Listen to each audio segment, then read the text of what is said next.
It is week 3 of this Investing 101 lesson, and so far I am up $2,096.23 since starting this process. And the lesson for this week is all about making sure that you are not buying in panic or selling in panic. Your emotions will often drive how you make logical decisions in this market. And you want to make sure that you are making decisions based off of data. So what type of data should you be looking at? Look at things like earnings. All these companies have to report if they're actually profitable or not. That's thing number 1. Thing number 2, what is the story? What is the story of why the thing matters? So for example, you're seeing the good chunk of what I'm initially invested in are things that are involved in memory, because memory is really important, because the story of tech says that, hey, we do not have enough memory to support all the AI and tech developments we're doing.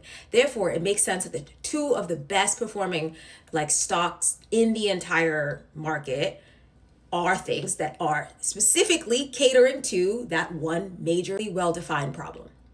Second thing you want to ask yourself is, how universal is that solve?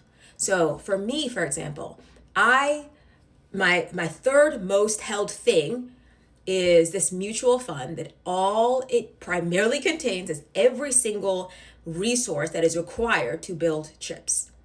Now, why would I focus on the resource versus just investing in the chip maker? Well, here's the thing.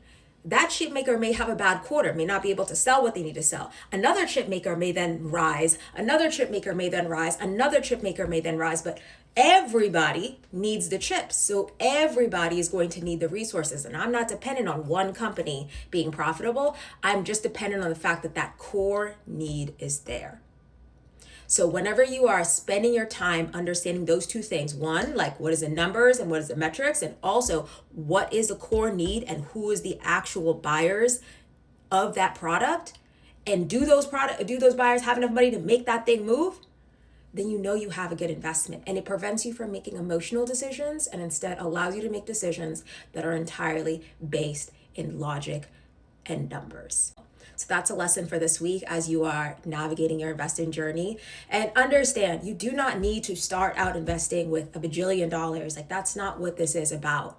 This is about learning the thought process so that whether you go and buy a fractional share, which is just when you buy a little increment of a share, and you can do that as little as $1, or you buy whole stocks, you are buying things with a very clear plan, and you are not letting your emotions keep you out of the gains.